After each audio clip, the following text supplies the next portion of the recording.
Hi, welcome to a panel for Pride of Freak Pride Festival. And this is going to be a panel on queer representation in media, whether it's film, TV, or literature.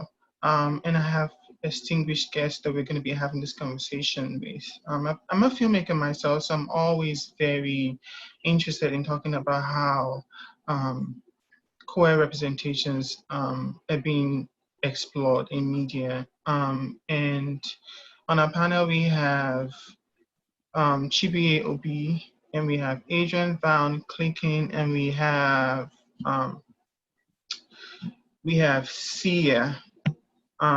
So I think I'm going to start with Chibuye Obi. I know that Chibuye is a writer, a poet, and like myself, you're Nigerian, and I'm kind of curious as to, for you as a gay person, what does representation mean for you? Just as a queer person, what does it mean for you? And then we can go to you as a writer. Oh, okay. That when we're talking about, being gay or LGBTQ as an African, you are first of all dealing with this idea of invisibility. Erasure. You didn't have, apart from not having a lineage, you don't see someone like you. But there is no system of reference, right? So you don't know what it means. Like at some point, there is this immense loneliness that you associate with your identity because you don't know if the next person, there is nothing to point to you, where to find yourself basically. So as a gay person, representation kind of, it's important because you're always trying to find not just a community, but some kind of psychological affinity, emotional affinity is something that is existing to the world. You're trying to find an access to the world, something to defeat the loneliness, the immense isolation that you feel as a person. So for me as a gay person, representation matters so much because I'm always trying to find some other people, a community, some system of reference to connect with myself. Yeah, I like that you said that because I think that for me, just even as a child growing up, I think that media is the first time that a lot of us see people that look like us or people that connect to us as us. And representation, I think, is how we internalize who we are, who we know ourselves to be, and who people tell us that we are. And I think that in us being artists, that's one of the things that we can try to undo. Adrian, I know that you wrote a book which you also made a documentary about. Can you tell us a little bit about that and what your intention was with that in terms of telling queer stories? Yeah, thank you. Yeah, so last year I published a book with the title Kenyan Christian Queer, and a documentary with the same title is about to be released. Actually, last week we just launched the trailer of the film, and I'm an academic and a researcher, and as you can tell, I guess, I'm not African myself. I'm based in Europe. I'm originally from the Netherlands, and I'm currently based in the UK. But I have a long-standing interest in African cultures, African societies, and I have a long-standing relationship with African LGBTQ communities in a couple of countries across the continent. And in terms of academic disciplines, my background is in the study of religion in Africa, and bringing that to bear on LGBTQ issues on the continent. Of course, we know that the dominant narrative is that religion is against homosexuality, religion is against LGBTQ rights, against LGBTQ communities, etc. And religion is often framed as an obstacle for realizing LGBTQ liberation on the continent. And of course, there are really good reasons for that narrative, because obviously religion in many different ways is a complicating factor. Often does fuel conservative politics, etc. But in my book and in my project, in my film, my interest became how religion at the same time actually is used by LGBTQ communities as a way to empower themselves and to claim a space for themselves and to affirm their identity. So I worked on that question specifically in the context of Kenya, and looking at how Christian IDs and Christian language and Christian symbols and stories were appropriated by LGBTQ communities in Kenya in order to make themselves visible and to tell their own stories.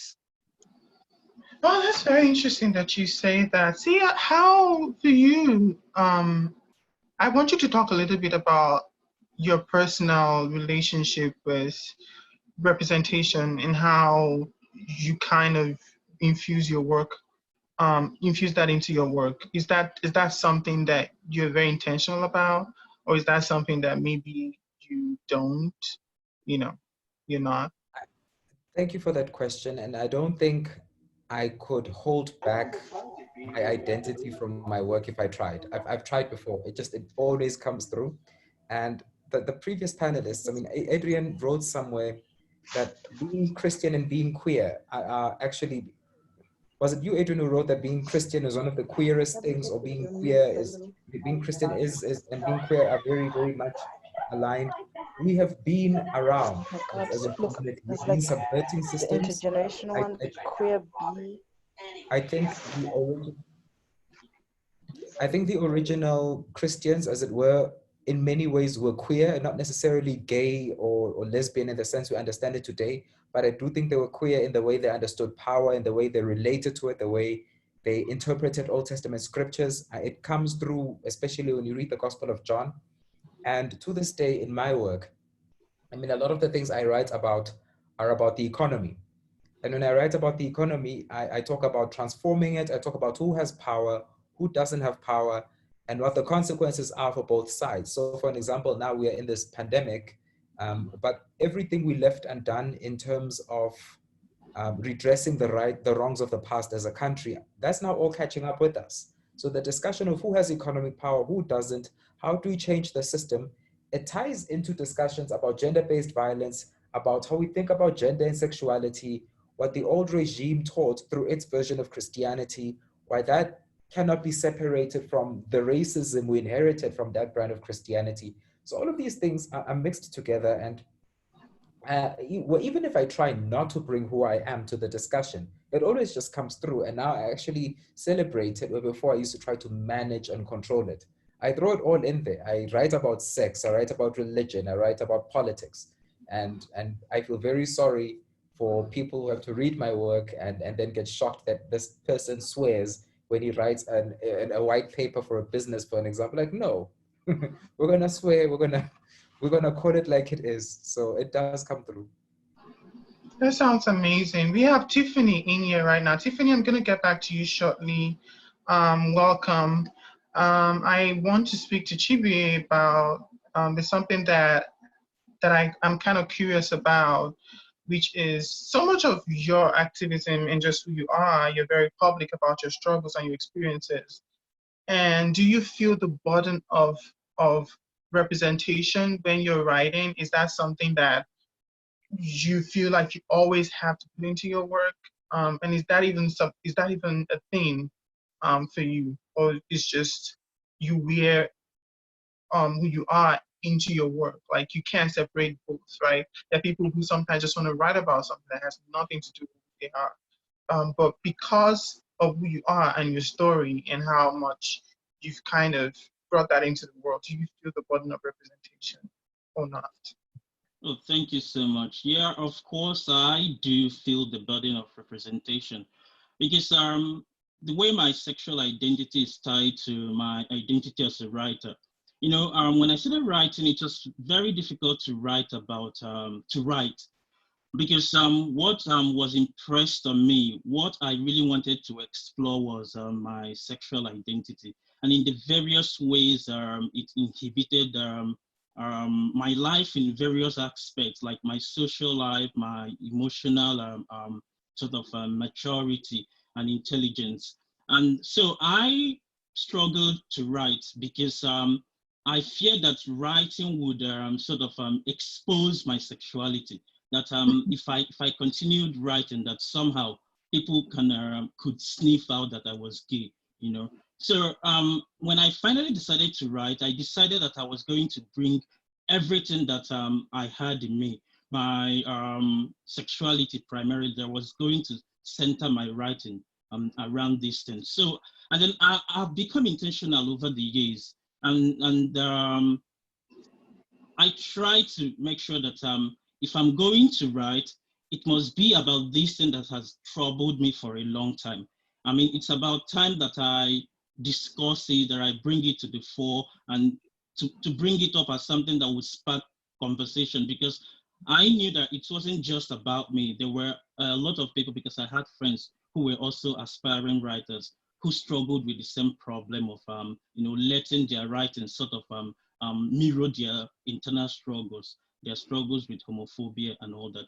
So representation is something that I do intentionally in my writing. I write queer stories. I write poems that explore queer identity, and I write essays that explore what it means to be gay or to be a member of the community and live in a country like Nigeria and in a continent like Africa. So this is something I'm very intentional about, and it's something that worry me so much. The Right. fact that you don't see it in books, and then you are a writer and you are part of a community and a continental network of writers, and then you don't see yourself represented in books. You don't see yourself represented in movies or the media entirely. So, and I know that if you don't do it, nobody's going to do it, because like, for how many years, how many decades since African writers started writing, it has not been, there has never been a positive representation of who I am, my identity. So if I don't do it, I know that maybe nobody's going to do it, or quite a few people are going to do it. So, I mean, it's very necessary that I do it, and then I collaborate with every other writer who is doing it in the continent. So it's important, it's necessary, and it's intentional that representation, queer representation, matter I like in that my you talked writing. about like you not seeing yourself in a lot of work that's out there, because I feel the same way. I think that sometimes I'm working on a memoir, and as a trans person, I'm always thinking this book, at least the way that I'm seeing it, does not exist in the world. And even when I feel like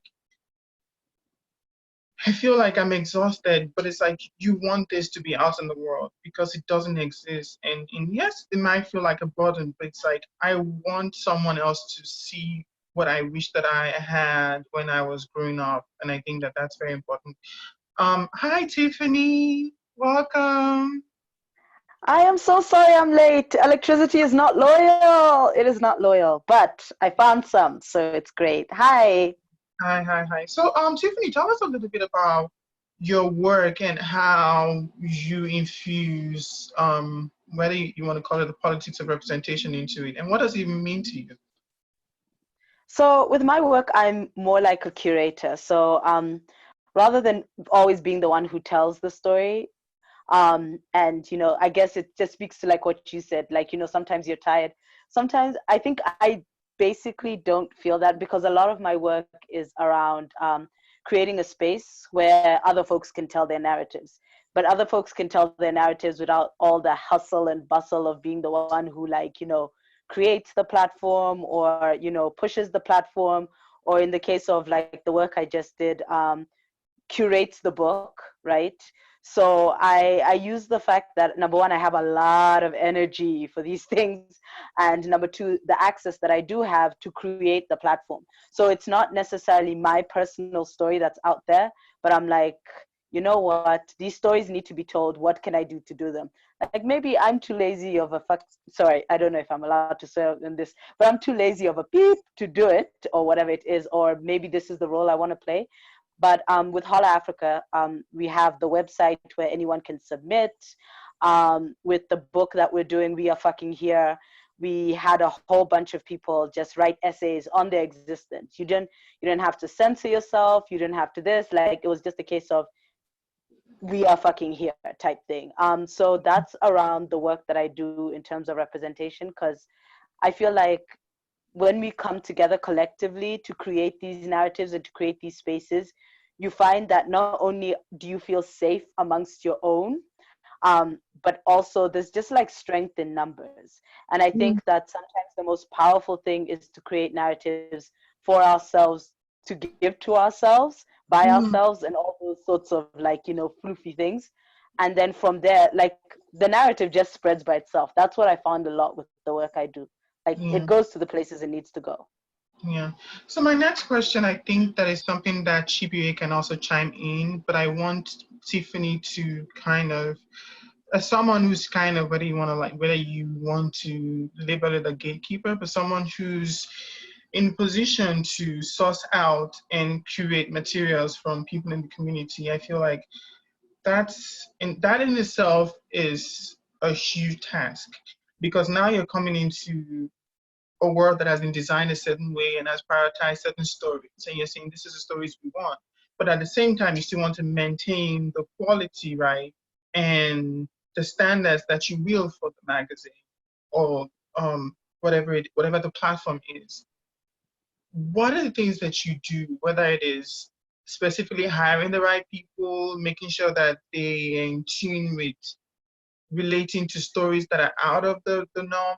But what are the things that you do to make sure that you're not missing out on talent just because maybe the stories may not be as conventional as possible? I'll start with Tiffany, and then Chibi can also chime. So for us, especially during the beginning of Holla, and it's something we really want to go back to, skills development was like a huge thing, because, the gatekeepers of the gatekeepers, so the people I'm coming up against, they have their own vibe, their own steez. So like, skills development generally was a real thing, but also we tried to move away a lot from, having people write a certain way or having people create content a certain way, which is why we started doing all sorts of things where we have videos and podcasts and all sorts of things so people can be them. But I think another thing was, what I found from my work is, you will always find somebody who lets you be you. So to give the example, right now we have 3 books out, if I'm not mistaken. So as Holla, we have 3 books out. And one of the books was like a huge struggle, because it wasn't a case of like queerness, but it was a case of like, quote unquote, being literary. And it's been 2 years of fighting with this publisher. And at one point I was just like, screw it. I'm going to go find someone else, etc. This work, it's already started, and these people have put like their heart and soul into it. So that process can continue. But then I found other people who literally just let me do what I wanted to do. And in me being able to do what I wanted to do, everybody who was involved with the project also had that freedom. So I guess it's like a balance between finding the right partners who won't try too hard to mold your voice and too hard to like make you conform and fit. And then also providing like, the skills or whatever, and trying to help people access those skills either through you or like through other platforms. So like, we've had like writing programs, we've had social media training and all those things, so people can just go out and do them and find their own little pockets and create their own little spaces, because that is essentially Holla's like end goal, where Holla becomes obsolete because you don't need our platform. You can all just instantly create your own. And Chibi, I know that you run your own is a magazine, and as a gay person, I imagine that your platform is very queer centered. And how are you the one in charge of accepting submissions? And if you have people that you work with, how do you make sure that you're not missing out on voices from the community, but also making sure that your standards that you set for yourself are attained, and you're not like missing out on voices just because maybe sometimes they may not be mainstream? What are the things you do to ensure that?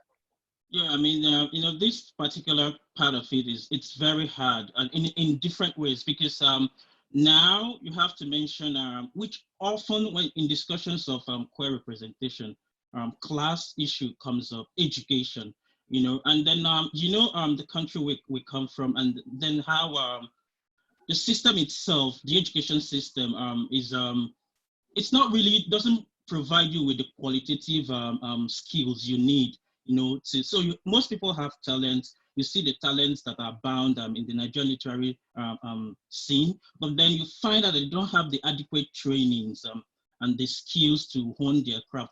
And over the years, most writers in Nigeria, especially the heteronormative system, they've used it to silence and to erase and sideline writers who identify as queer by telling you that yeah, you have something to say, but you don't really know how to say it. So, and then they maintain a system of in quote excellence, but it's nonetheless a system of exclusion. So what we do, and by the way, Kabaka magazine was founded by myself and Romeo Oriogun, and so he's the publishing editor while the submission editor, and then we have a fiction editor, and we have a poetry editor as well. So what we do, because this thing is something that we've known for a long time, because we've been victims of it, the system. So it involves approaching these the selection and editorial process with so much empathy, understanding that there is something lacking, that because most of the submissions we get are from undergraduates or writers who haven't even kind of gone to college. So you have to put that into perspective, and then render the sort of assistance that will help them to make their talents shine. So it's not about just selecting the work. You have to be actively engaged in the editorial process. You have to, work with them. If it's normally editorial sort of collaboration will last for a week. Sometimes it lasts well into 2 months or more than that. So which means we also stretch our production process. It doesn't just last for 6 months. Sometimes it lasts 7 months and all that. So this is what happens because we want to include as many voices as we can, to give these people platform, because it's not of their own laziness. These are writers who are talented, but because the system is so rigged against them, because they don't have access to education, and most of them live in safe shelters, so they don't have the support of their parents to train them in school. Like, we have to factor all these things into the our decision, and most importantly, when we're talking about this representation, we sometimes we can be harsh on ourselves, by demanding by a certain standard, despite knowing how the system is structured. We can, because we want talent, and we want to present a certain sort of we want to represent our best, right? This problem with the gay model. I mean, he has to be good, he has to be talented. So if we are looking for this, we don't put into consideration what these people have to go through, their background, and we miss out. And we limit the voices that we give access to. So we consider that. I consider that when making decisions. And I think it's important we bring it into the conversation. So thank you so much for asking this question. Yeah, that's a very good perspective that you brought on, in terms of sometimes there are people in the community who have the stories to tell, but they may not have the expertise yet to own their craft in the way that maybe your standard demands, and making space for that, I think it's very, very brilliant thing to do. We want to make sure that in kind of opening the door for queer voices, that we're not elitist in how we operate. I think that that's very important, and thank you so much for saying that. I want to talk about the film industry. Adrian, I am a filmmaker myself, so I'm very interested in hearing what you think about this. I remember when I was making a documentary in Nigeria, it was almost impossible for me to say that I only wanted a queer crew, right? Because then that would mean that I would have to train a lot of people myself. So a lot of people that I hired for that project were not, at least as far as I knew. But at the same time that I'm bringing a lot of actors, it's a documentary, so actors in quote, to be a part of this and share their stories. And how do you make this environment safe for them? That means that you have to do a lot of sensitization is your crew. And I'm curious, is that something that you're heavy on? And what's the experience for you in terms of like maybe even trying to hire people from the community to make sure that, one, that you have representation, two, that you're creating a safe space for your subjects, your actors. Thank you. That's a really good question and an interesting one. Yeah, it's a very complex question, of course. Filmmaking, the whole question of visibility, the risks that are involved for the actors, etc. So in the case of my documentary, Kenyan Christian Queer, the focus of the documentary is on a group of Christian LGBTQ activists in Nairobi, basically a queer church in Nairobi. And I have been working with that particular community for the past 5-6 years. So I have a kind of long-standing relationship with the community, with its leaders, and the idea for the documentary came up as part of that relationship, of that collaboration that we've been having for several years. And it also meant that when we started planning for and working on the documentary, that was already a kind of basis of trust, of a relationship, of a partnership on which we could build. So, so the whole question of people's participation in the documentary, the very practical question whether people wanted to be visible and recognizable with their face, with their voice in the documentary, or whether they wanted their faces to be blurred, etc. We could discuss these questions on the basis of the relationship that we already had. So I think that made a big difference in terms of the process. That I did, as much as I'm not Kenyan, I'm not part of the community, and I did fly in from the UK to work on this project, but I had been flying in and working with them for the past 5 years. So it wasn't, I wasn't kind of foreign in that sense. And I had been having friendships and partnerships with the community for 5 years. And it also meant that there was a strong investment of the leadership of the group in the planning for the documentary. So they did a lot of work with the members of the group around sensitization, around creating awareness, around getting the actors in the documentary to think about and to reflect upon their own participation, about the risks that were involved, about the very practical questions of visibility and recognizability, about the risks, etc. So we could kind of build on that. But still, I mean, just to give one example, earlier this year in January, I went to Kenya to screen the draft of the documentary to the community, and there was one participant in the documentary who was very prominent and who played an excellent role. And I got a message from him a couple of days later after watching the draft, and he said, "I'm not comfortable with being so recognizable. I want to be taken out." So that was really kind of painful because he was such a central part of the documentary. But at the same time, we had no choice but to respect that because of the very real kind of risks that are involved. So it is around those kind of issues, I think, that the decision-making power around these kind of issues needs to be with the participants, and you need to invest time and attention and to create a space where these kind of issues can be discussed safely, and where people feel that they can actually tell you that they want to be removed, although they really are excited about the draft film, but that only then, by watching the draft film, he realized that actually what the risks are. So it's on the basis of those relationships and on that relationship of trust that he, in this case, felt able to kind of withdraw. And it's really important, I think, to create that space and to create that relationship in which that is possible.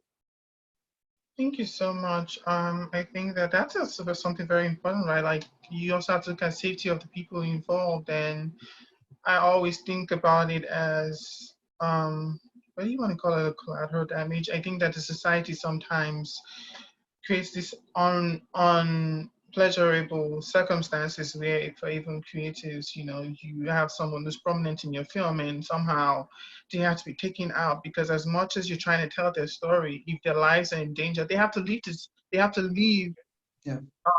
to see another day before you can then talk about I want my story to be told to the world. Yeah. So what's the point if their lives at risk and you're saying, oh, I just want to tell your story to the world. So Yeah. it's like this catch-22. Thank you so much for saying that. And it's also about realizing that it's their film, it's their story. It's not my film, it's not my story. So, yeah, so I think that sometimes as filmmakers we're always blinded through this. This is a story I want to tell. yeah. But sometimes the characters determine the story you're telling.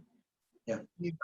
Not sometimes. I think that, even especially in documentary filmmaking, I think my experience has always been that you start out thinking you're making a certain kind of film, but the film tells you what film you're making as it goes on.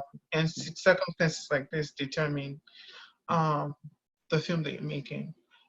See, I want you to talk about the South African scene, right? Whether it's film or literature, and you can talk about whichever one that your work is more centered on, and what's the reaction and the attitude being towards queer representation, and are there people who are putting upon themselves to make sure that these things are being done, and we're making sure that there's an intentionality because unless there's an intentionality, the status quo has always been to kind of center the narrative in a certain way that suits people's palatability. And if you're not intentional in subverting that, then you're not doing the work. And I'm curious, in the scene in South Africa, tell us a little bit about people who are doing that and the reaction.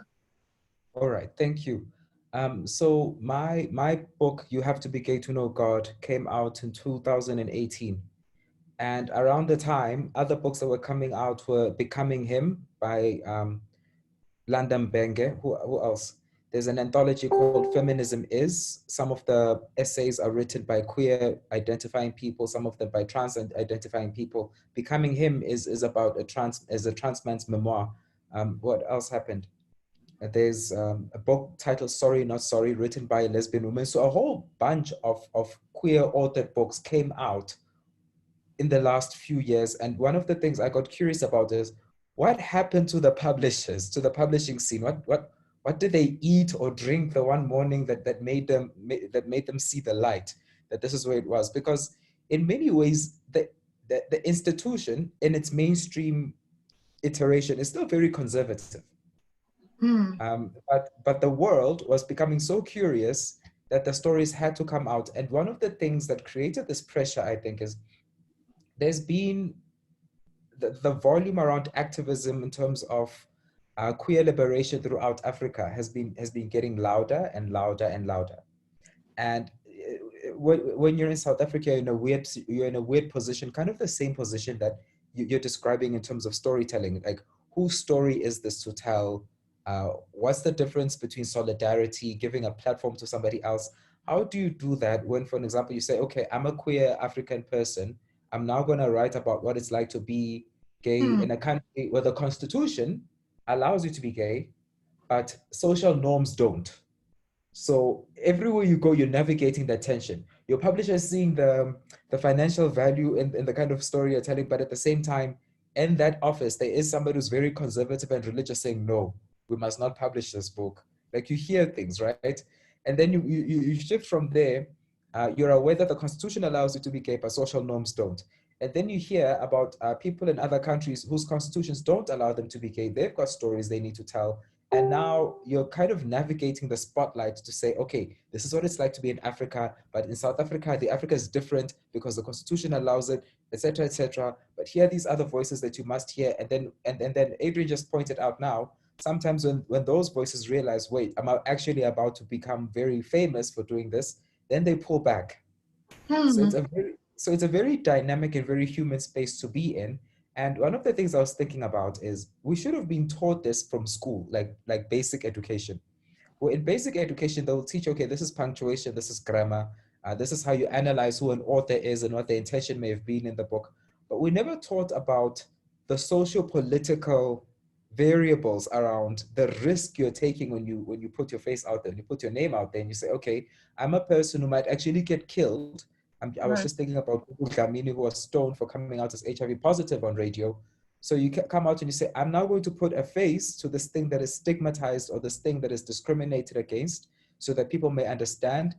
And how quickly can I pass the baton on to somebody else before I put a risk on my life? Will that person be able to catch it and run with it in time? It's a very, very interesting space to be in. And I don't know if anybody knows how to do this. Hmm. There could be a whole course around if you're going to be in this part of the world telling stories about people in that part of the world, this is how you do it. There could be a whole course on this because Hmm. it is complex. And I've made major mistakes, some of which I kind of touch on in my memoir. But at the same time, if I were to do it all over again, there couldn't have been a better solution. I would repeat the mistake all over again. So it's a strange, stretched place where everything's always in tension, and everything's always stretching out. But I'm very glad that there are queer people who are just being aggressive about telling their stories. Yeah, I don't know me if too. that answers the Me too. question. Me too. I'm so there's an important, you raised a lot of important points, but there's one that really resonates with me where you talk about who decides that whose right is it to tell the stories, right? Is it just enough to have representation, or do we say that queer people should be the ones telling their stories? Tiffany, I'm kind of curious because you're someone who is in a position to curate. Is this something that you have in mind? Do you just, I mean, it's kind of difficult, right, to then start asking people who submit their stories and be like, oh, are you queer? What right do you have to tell the story? But is there a way sometimes? Because sometimes in my experience, I've been in position where I've read a lot of submissions, and sometimes you can tell when someone is writing as an outsider and is writing through a lens that is not their own. Is that something that you notice, and what's your experience around that? Uh, Yeah. So with us, we have this whole very come as you are thing. Um, so I think within Holla, we've just cultivated this vibe of write the stories that you know. And because Holla gives this really like one big massive diary for everyone type of feeling, so people tend to write their own narratives. Um, yeah, and we really do try and encourage people to tell their own narratives because having somebody else tell somebody else's narrative in whatever form it is, right, implies that the person has no voice. And I've never been a fan of that whole, voice for the voiceless nonsense. Like, no one is voiceless. Some people's voices are just suppressed. So for us, we love to give this whole vibe of like, stay in your lane. And I think by the time people arrive, they tend to stay in their lanes. And yeah, but like that is something that we have dealt with vaguely in the past. But because people do come to Holla to tell a lot of personal stories, because I don't think that there's a lot of space to tell personal stories, because like the way you said, the whole gay image of you must be great and you must be this and you must be in the perfect relationship and you need to be able to write a 5,000 word paper on your queer experience. So with Holla, we had a very like, just come and tell stories that you feel like aren't being told anywhere, and tell them as messy as you want to, in the way that you want to, however that you want to. But we have seen in a lot of spaces other people trying to tell other people's stories. Um, like, yeah, it's a mess, and sometimes people try to do it in a helpful way. So one thing we've seen a lot is people trying to tell trans stories in order to like educate and things like that, and you're like, oh no fam, but like I get what you're trying to do. You're like, no, there's not enough stories out there. But the fact that you feel you should be the one to tell that story is really tricky. And it's just really weird because even now we're speaking about queer stories as if like it's a monolith, but like, you'll find that, different people can tell different stories. So I recently tried to write like an advice thing for this manual we're doing about, being a top and a bottom in like, gay relationships sexually, like the actual like logistics of it. And my gay friend was just like, no, honey, like, no, this feels like it was written from Google. And I'm like, but no tea, no shade. It really was written from Google. So I think it's really, really, really important, especially just like for archiving sake, for people to tell their own stories. There will always be somebody who can tell that story, who is like, you know, that identity. Yeah. Yeah. I'm gonna so I think that this kind of sparked something in me that I just realized we're always so right now I feel like for some people it's edgy to tell trans stories, it's edgy to tell gay stories. And when you open a platform that's, you know, you're looking for these stories, right? I think part of the reason why I'm always against people who are not part of the community telling the stories because it's coming from they usually have a savior complex, or they usually see it as this spectacle as opposed to just telling a human story, right? Um, and I think that that's usually the major problem. And I've been able to spot that out in a lot of submissions, even from someone, a mother who's telling the story of a trans child. She was misgendering her own child in telling the story. And I remember she was, there was a part where she was talking about cisgender, cis, and she spelled it like SIS. And I'm like, you don't even know. And so it's like, Chibi, I want you to chime in. How do you make sure that you, not by asking people, because you can't ask people, I mean maybe you can, but by spotlighting things like this, you don't have the authority of voice, the authority of, you know, to tell the story because you don't know it, you don't know it. So how do you spot these things in saying, yes, we want LGBT stories, but I'm not quite sure that this person is the right person to tell the story because they don't get it. How do you make sure that you're not falling into the traps of those people who just see our stories as edgy and, you know, I'm gonna get into the magazine quicker because I'm telling the story. Yeah. So yeah, I mean, you know, for me, this might sound a bit radical, but then I prefer actually representing actual people. You know, I have these which is still ongoing, very subject to change in the foreseeable future. But I have these I don't feel quite confident when we talk about stories. I mean, or telling African stories, or because there are a lot of very small dynamics and power play that it's very present in when we talk about telling African stories or telling queer stories. I'm more of a fan of representing people, actual people. So what you said that when we started our magazine, it was this thing we would do. It might not be very conventional, but you have to. We ask you, are you? Because couple of years ago, in 2016, going forward, there was this thing where writing poetry about queer experiences became this chic thing. It became this sexy thing that people do online, you know. So and people will be writing stories about and sending poems about being queer, and these people aren't, you know. And I'll ask you, I mean, are you? If you are in the closet, there is a possibility of you publishing your work using a pseudonym. That is very available. But if you are not, I mean, we'll politely decline publishing your work because when you come to the African literary space now, it's happening that I mean, there are lots of visibility for queer stories or stories of that represent members of the LGBTQ community. You hear these stories, read these stories, but you don't see the people. You can't see them. They don't feature anywhere. It's just their stories. And like spaces that, I mean, this thing that they call queer baiting, you know, it's happening. Like you see people and then it doesn't translate to deeper vast impact. Doesn't have any deeper, it's just surface level. So you see the rainbow flag, you see someone mentioning queer, or I mean organizing panels around queer subjects, but you don't see them. There is nobody there. And for me, if I'm a reader, I'll be like, yeah, I mean, my presence shouldn't be confined only to literature.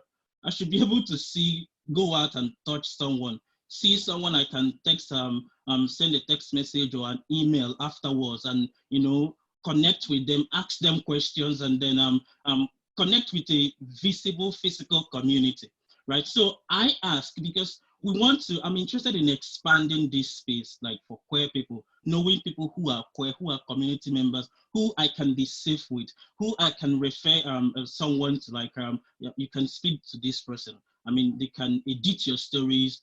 But then when you find someone talking about or writing about queer experiences without them, or without you being sure, without you being able to connect with them on this physical, visceral level, it becomes quite difficult. So I'm slightly opposed to the idea of someone, an outsider, writing, stories about queer experiences, no matter how good intention they might be, or yeah, it's usually they have very generous, kind, noble intentions, but then you cannot actually make space for an actual queer person too. If you have the power, you have the space, you can mentor a queer person and bring them to the fore, give them the platform. We are talented, we know that, so there's no lack of talent. You can, no matter how little your contribution might be, but I think we should focus on elevating queer voices, people, human beings this time.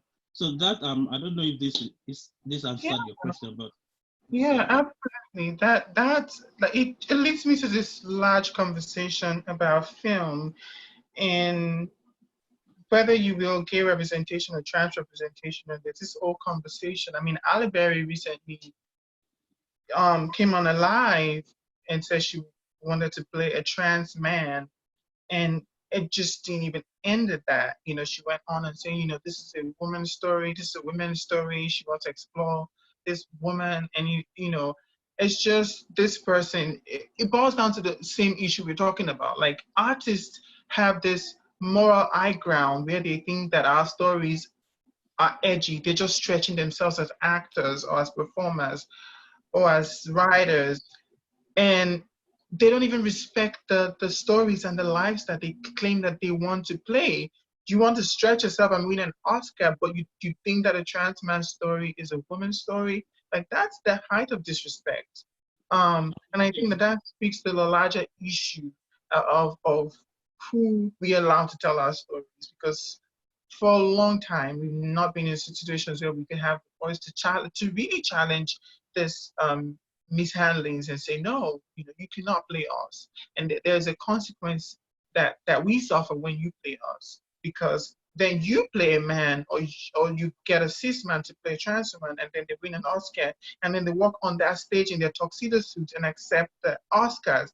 And that's sending a message that's just dress up, like that the trans people are not real. Or in the case of a gay character, for example, if we live in an ideal world, anybody can play anyone, or in Scarlett Johansson's world, anyone can play a tree. We don't live in that ideal world. There's power dynamics, right?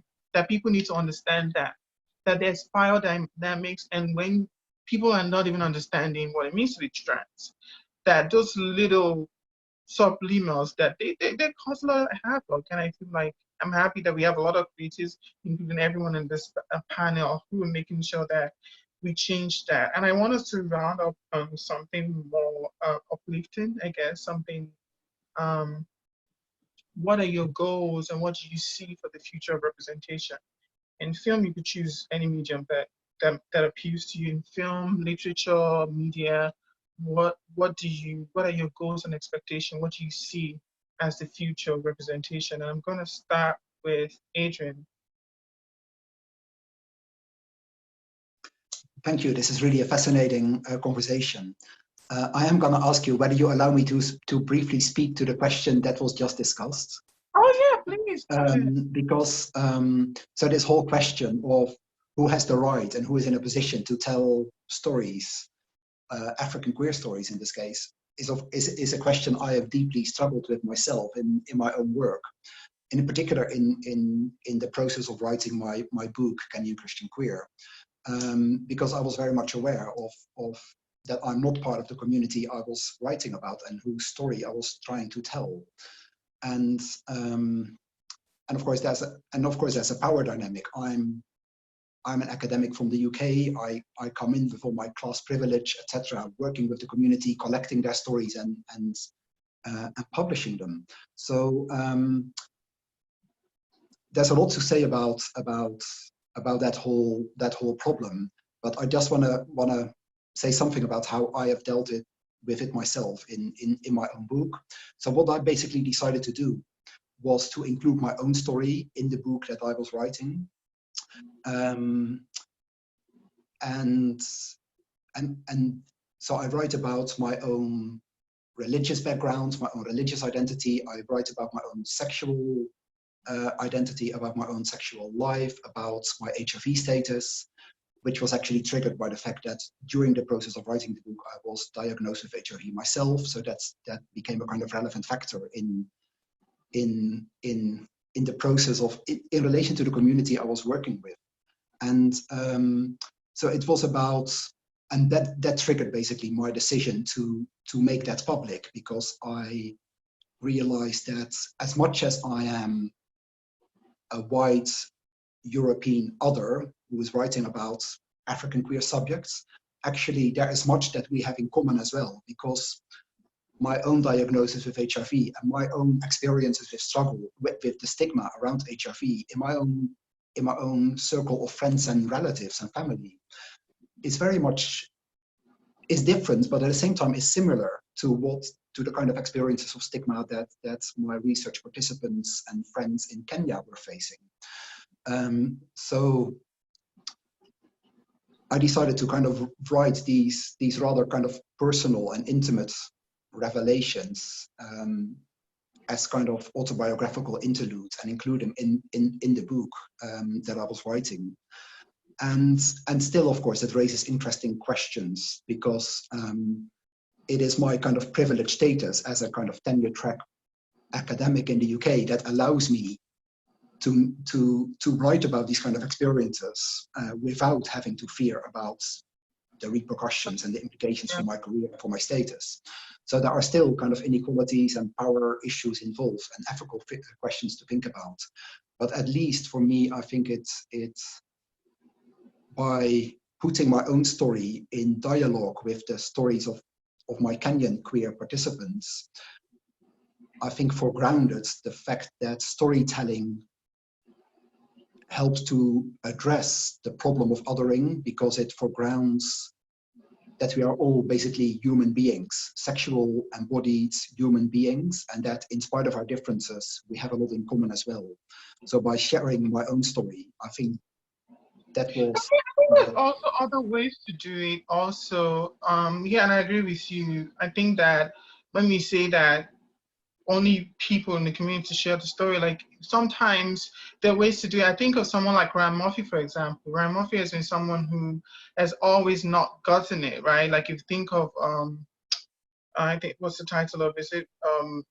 Nip and Talk that he did like years ago was very problematic, but then now he's the same person who did Pose. But what he did this time around is to say, okay, I'm going to do this show. And I have a co-creator who's queer, but also this is a story about trans women of color in a specific period of time.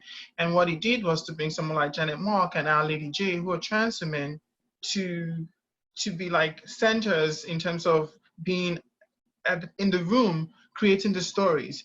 And it's about bringing people who deserve to tell the story and say, you know what, I want to do this thing, but I also recognize my privilege, and the way that I'm going to do it is to bring people who have the voices, who can tell the story properly the way it should be told, bring them and make sure that they're in the room and making decisions while we're doing this thing. I feel like there are ways to use privilege. It's not just to dismiss and say don't do it, but how are you going to do it?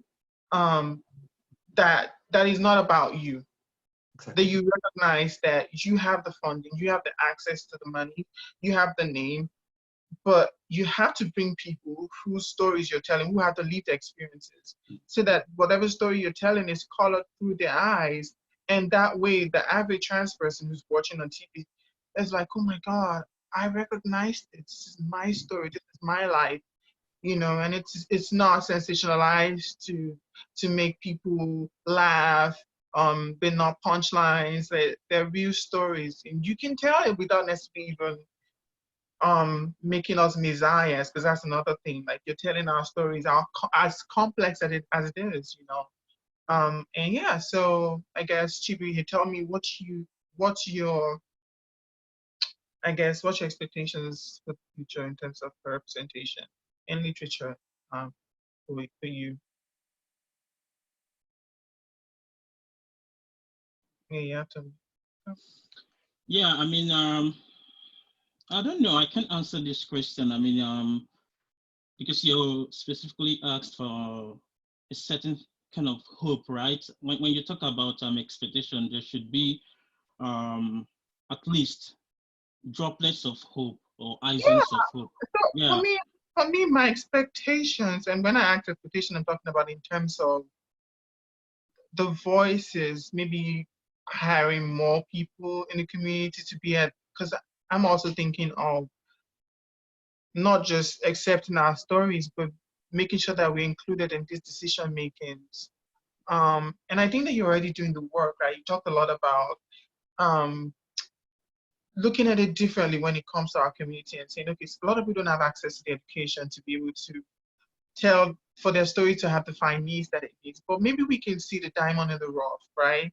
Um, and and how do we make sure that every other person has that philosophy? Um, and I think that for me, that's a hope that everyone is like you.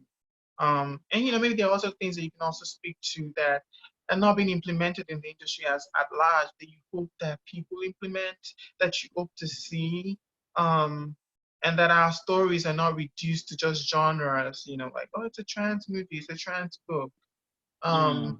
or it's a gay movie, or it's a gay book. It's like, well, the stories about, I don't know, betrayal, or the stories about, it's a coming on age movie, but then because like my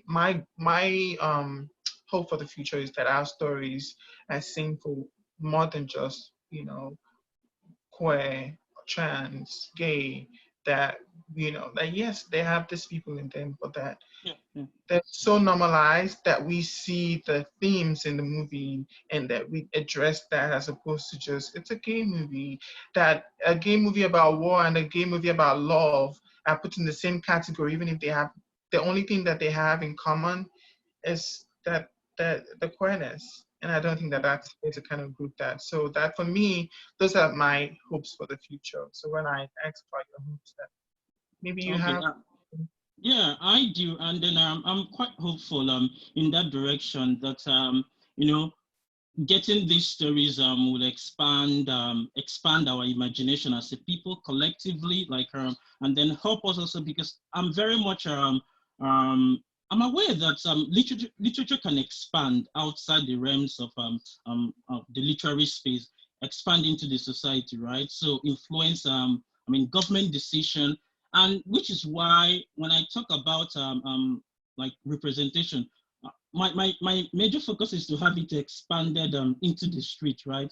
So it demands a certain kind of commitment from everybody, because I know that within the literary community, people are homophobic, but then they don't show it, right? So they put up this facade of being inclusive and accepting, and I really want to hold them by their word, right? So this is the facade you put up. So I mean, it shouldn't end there. My expectation is that we should dig deeper. I mean, expand the conversation, reach, because most of our writers, they have access to the government, they have access to power. So my expectation is that we should expand it, bring this thing up, to the highest decision-making bodies, which you have access to. Which is, I think we should having conversations like this should maybe when it happens more often, we can be able to point out these specific things, because there is also this modesty, or not trying to ruffle the feathers, be not be an angry gay man, I mean, in this case, or not be aggressive. But I think there's a level of aggression that we need, Other and people calling expect to be grateful, right? To be people expect to be exactly. grateful. Yeah, so I mean, I'm not being grateful because there is so much more. I mean, that we need, that I need. There is so little that has happened, and then and there is so much we can do collectively. There is so much we can achieve collectively in terms of liberating ourselves and expanding the moral imagination of ourselves, both straight and queer, as a collective, the continent, the country, the Black race, generally. So I'm quite hopeful that things will happen, because when you speak, people listen. People tend to listen. So I made a post on Facebook at the last day of June during Pride, and I was so disappointed in the fact that the entire continent, all the literary platforms, that none of them could put out something in support or in solidarity to the Pride Month that ended. So, and I called them out, and I was really angry, and I specifically mentioned some people, you know, and then one of them responded by putting up a late post 5 hours before the end of the day. So, but then that was enough.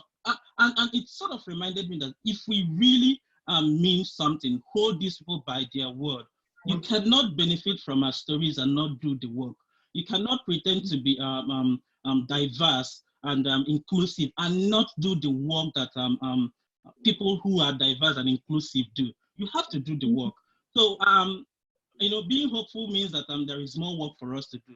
I mean, if you're not responding, if you're not writing our stories with some kind of ethical responsibility, we have to call you out. I know it demands a lot of work from us. I mean, as queer people, even though we shouldn't or we don't need to do this work, but because of where we come from and because of the nature of our system, it sort of falls on our shoulder to keep doing this work. You know, so I'm really hopeful, but also scared of the amount of energy it requires of us to do this work. So, but then we have to balance it somehow. Yeah. Thank you so much. Yeah, Tiffany, are you hopeful? Are you hopeful?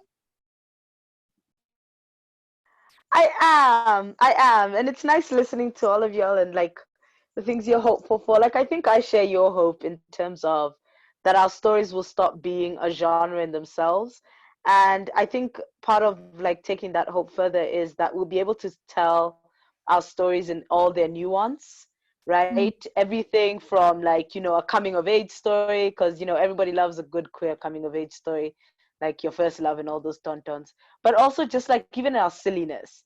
And I think I always measure where a grouping has reached in terms of storytelling by how close they are to how white boys tell stories.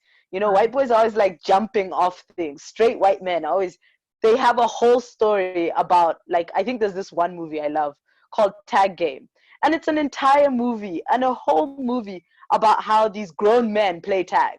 They chase each other, the whole movie. That's the whole movie. And I think my hope is that as queer people we get to that point where our stories don't have to have like some deep moralistic huge ethical, you know, like we're here to teach the world about. No, I want a story about me like sitting in a bar drinking wine, and that will be a genuine story, and that will be like at all the cinemas, and it's nominated for an Oscar because this black queer woman sat and drank wine for 3 hours. It's good. It's fine. That was fine. I didn't Kind have of. to teach you nothing. It's edgy. Pardon? Right? Like, and the edgiest thing would be that it's in black and white. I don't know, something weird like that. So I think that's my hope. Where like even our most mundane stories, our most like whatever stories are like worth watching and worth engaging with and being like, oh, did you hear this new film? And people don't go because, oh my gosh, I heard that there's like a queer kiss. Wild, there's drama. No, just our stories are there, just beings. Yeah. Yeah. We're gonna be and on Sia. Sia, what are your hopes for the future of representation?